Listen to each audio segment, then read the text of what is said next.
Kapag nakapag-edit ka na ng video at ito ay ini-upload mo sa YouTube, ay akala mo ba na magiging okay na yon at makakakuha ka na ng maraming views? Sa video kong ito, malalaman mo kung paano dapat ina-upload ang mga video sa ating YouTube. At ituturo ko kung paano maging visible ito para magkaroon ng maraming viewers at maaaring ma-maximize ang posibilidad na magkaroon ito ng maraming views.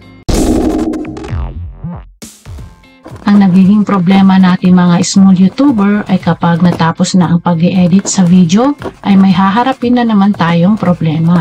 Ito ay kung paano ba makikita ang video ini-upload sa YouTube sa maraming tao.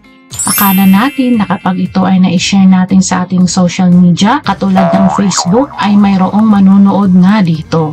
Pero ang real talk ay mayroon bang manunood dito o magkiklik ng video nyon kahit pa sa mga kamag-anak, kakilala, kaibigan o mga followers ng Facebook page mo? For sure wala naman dahil hindi naman sila interesado sa videong ina-upload mo. Kaya hindi nila yan panonoorin. Kaya sa video kong ito, ituturo ko sa inyo kung paano ba makikita ang ating video para sa mga taong interesado dito. Ano ba ang dapat nating gawin nang sa ganon makita ang video natin ng mga viewers na may interes sa nilalaman nito. Kapag gumagawa ako ng script para sa videong ina-upload ko sa aking YouTube channel, alam ko na kung para kanino ba ang videong ginagawa ko at alam ko na rin kung sino ba ang magiging target audience ko. At nakakaisip na din ako ng mga words na tumutukoy sa video kong yun. Yan ang tinatawag na keyword. Bago i-upload ang video sa YouTube, dapat pagtuunan ng pansin ang keywords nito. Para sa akin, sobrang mahalaga ang keywords lalo sa mga baguhan sa pag-YouTube dahil alam naman natin na hindi tayo mga sikat na tao o hindi pa kilala ang channel natin.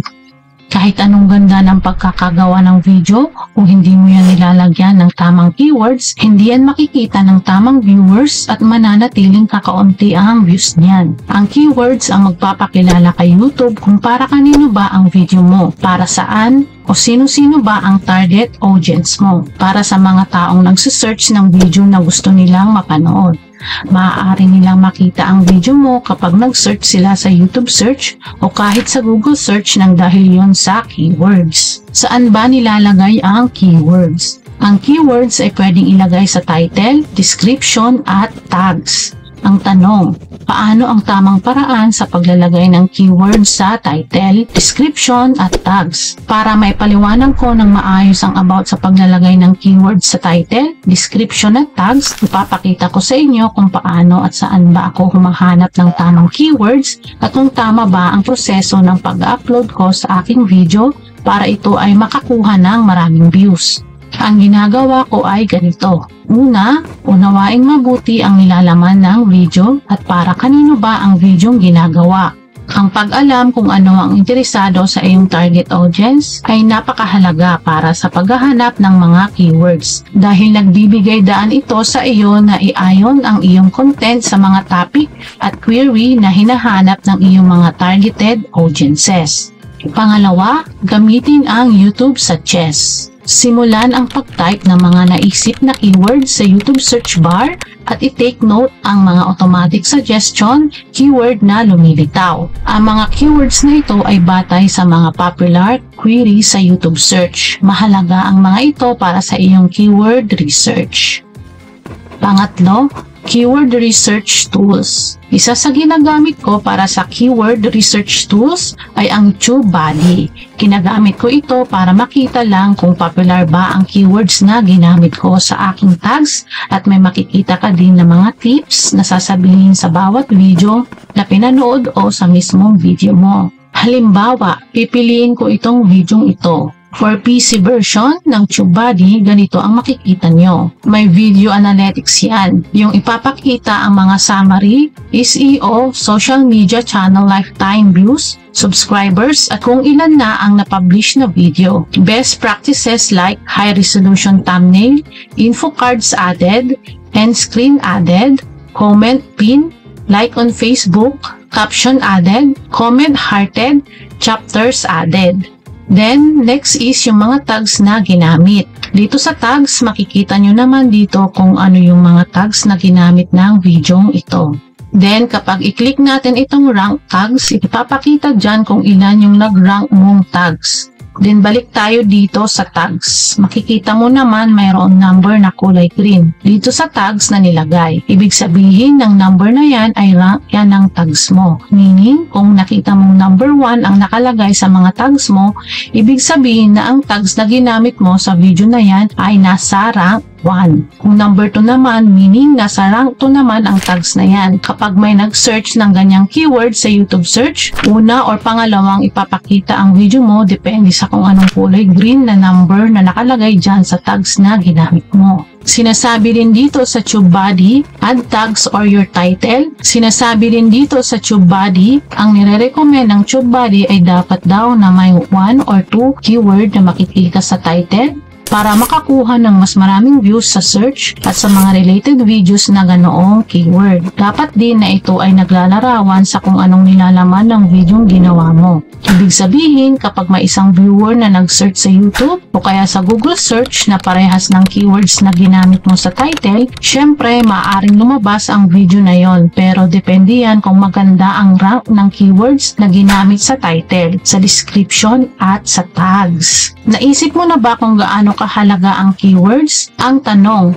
paano ko nalalaman ang tamang keywords? Dito ko lang din yung ginagawa sa TubeBuddy. Punta ka lang dito sa TubeBuddy, Chrome extension, i-click ito, then click Keyword Explorer. Dito ko nilalagay ang mga naiisip kong keywords na maaari kong gamitin. Unang gagawin ko ay mag-iisip ako ng keyword na alam kong maglalarawan sa videong i-upload ko. At dapat ang gagamitin kong keyword ay magandang gamitin. Kaya nararapat na alam mo dapat ang patungkol sa videong upload mo. Kung sa ganon ay hindi ka mahirapan na umisip ng keywords dito. Nilalagay ko yan dito sa keyword. Then, i-click itong explore para makita ang overall score at score analysis. Dito sa score analysis, ang basihan ko lang dito ay kailangan mong gamitin ang keyword na maraming search volume. Compare mo sa competition. At dito din sa TubeBuddy, sa overall score, sasabihin naman sa'yo dito kung pwede mo itong gamitin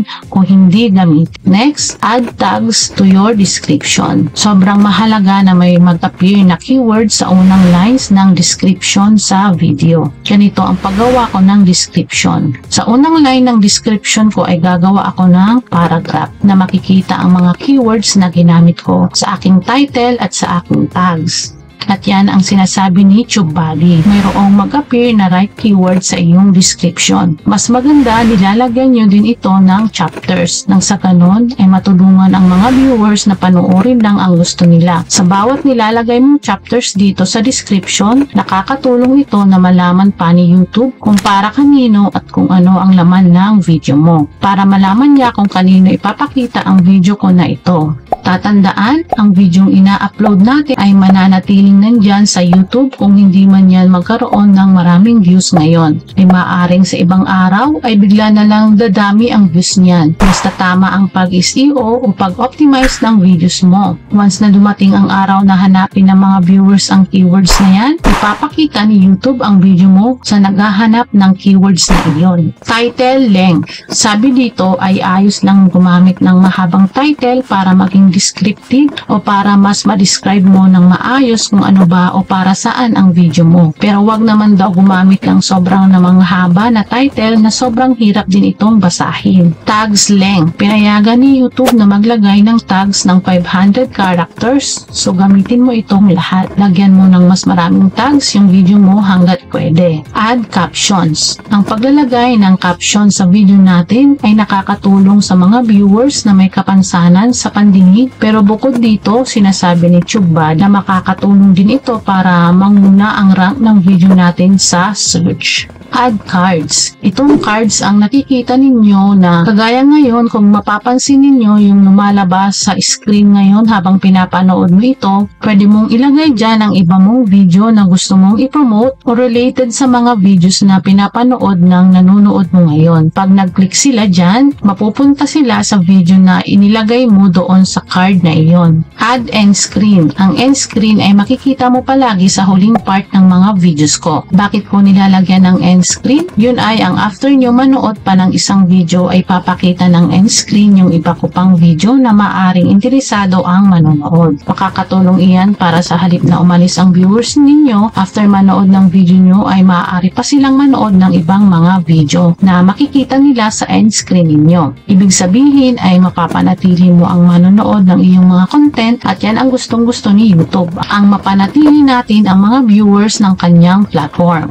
Add to playlist. Ilagay sa playlist ang video mo dahil malaki ang chance na kapag pinanood nila ang video mo na iyon ay makikita rin nila sa recommended videos ang ilang video mo na kasama sa playlist. Kaya kung nagustuhan nila ang video mo at nakita nila sa recommend videos ang iba mo pang video ay maaring video mo pa rin ang sunod nilang panoorin. Isa pang tips ay ang pag-share ng video mo sa social media kahit wala namang pakialam sa videos natin. Ang mga kakilala natin ay sigurado namang makakapulot tayo ng ilang viewers na kahit isa lang at least mayroon tayong nakuhang manood galing sa social media. Ang mga tips na nabanggit ko ay may layunin na mag-rank ang video mo sa YouTube search. Mas lumaki ang chance na lumabas ang video mo sa recommended videos. Ang masigurado na ang gagamitin mong keywords, title, description at tags ay yung mga talagang hinahanap ng mga viewers sa YouTube. Sa madaling salita, lahat ng ito ay importante para tumaas ang chance na maging visible sa maraming manonood ang videong ginawa mo. Kung ang lahat ng tips na ito ay nagawa mo na at wala pa rin nanonood, ibig sabihin lang nun ay kakaunti ang mga taong naghahanap ng keywords na mayroon sa video mo. Pero huwag ka mag-alala, darating din ang time na mapapanooran din ang mga videos mo basta't lagi mo lang isipin at gawin ang mga tips kong ito. Dahil ito lang din ang aking mga ginagawa nung time na nagsisimula pa lang akong mag-upload sa YouTube. Parehas lang tayo noon na wala ding nanonood sa video ko pero ngayon kung makikita mo ang overall traffic source ko ay YouTube search. Dahil yan sa pag-aayos ko ng aking mga videos na matarget ko ng mabuti ang mga keywords sa aking title, description at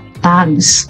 Pinapayo ko din na mag-focus lang kayo sa pag-improve ng mga quality ng mga videos nyo. At simulan mo na ang mga tips kong ito dahil habang palagi-lagi mo itong ginagawa, mamamaster mo rin ito at darating ang time na easy na lang ito sa'yo. At yan lang ang kailangan mong gawin para kusang darating ang mga subscribers na tatangkilik o manunood sa mga videos mo. So hanggang sa muli mga kadyosa, God bless us all. Bye-bye!